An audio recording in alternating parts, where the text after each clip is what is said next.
According to Dr. Ismail Chintu from Makerere University College of Business and Management Sciences, in the research on an assessment of the drivers of the shadow economy and tax implications in Uganda Phase 2 that commenced in the year 2022, they established that taxpayers in Uganda believe the tax system that is not discriminative in penalizing those who default it. We established that taxpayers in Uganda believe that if we have a tax system that is charging taxes commensurate to the revenues they earn, or having a tax system that is not discriminative in penalizing those who default, then it would be fair to them.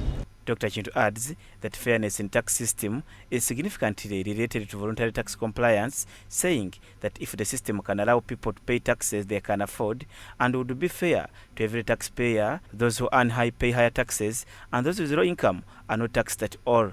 We also established that fairness in the tax system is significantly related to voluntary tax compliance, implying that if the system can allow people to pay taxes that they can afford, and if the system can be fair to every taxpayer, in that those who earn high pay higher taxes and those who have low income below the threshold are not taxed at all, then those who pay taxes would comply with the taxes that they're supposed to pay.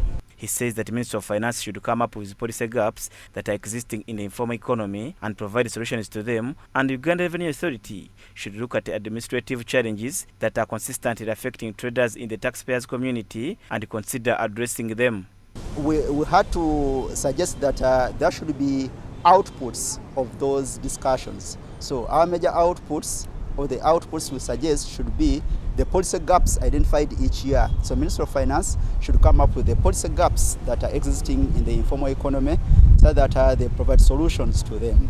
Then URA should also look at the administrative challenges that are constantly affecting the traders. On the issue of traders demonstrating in regard to IFRIS, Dr. Chintu stated that it would be a fair system if the tax community were engaged before it was introduced, hence advising Uganda Revenue Authority to always consult taxpayers before implementing IT tools like IFRIS. Traders are confused about IFRIS.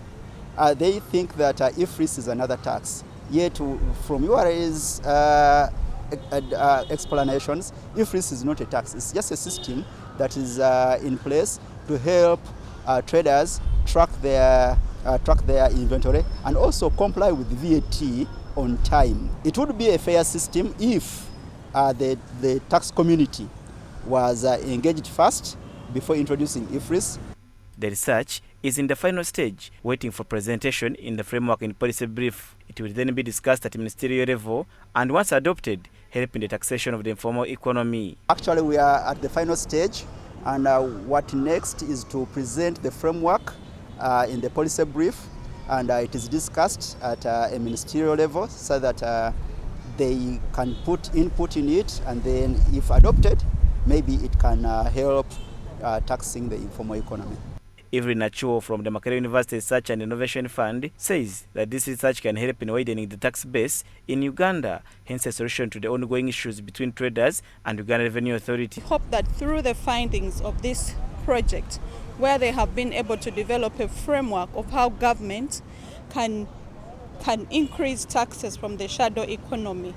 So we hope that this can widen the tax base of Uganda and be a solution to one of the ongoing discussions that we are hearing about, where we have a lot of tax increase in different commodities as well as the income of civil servants for up to a threatened 58%. Joshua Makerere, Chairperson Youth under Kampala State Traders Association Kasita, says that the research has identified key issues that traders have been complaining of to the extent of closing their shops seeking for justice. As traders, we've been saying that these taxes are not justified. There is no reason why, we've not received grounding reasons why you jump from 25% tax value on garments and textile and take it to 35%. Doctors' research resonates with what we've been crying about.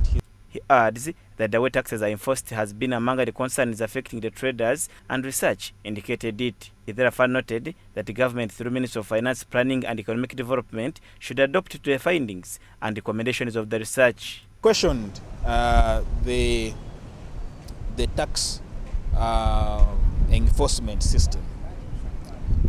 From his research, many traders responded to his research and said they are not happy with how taxes are enforced.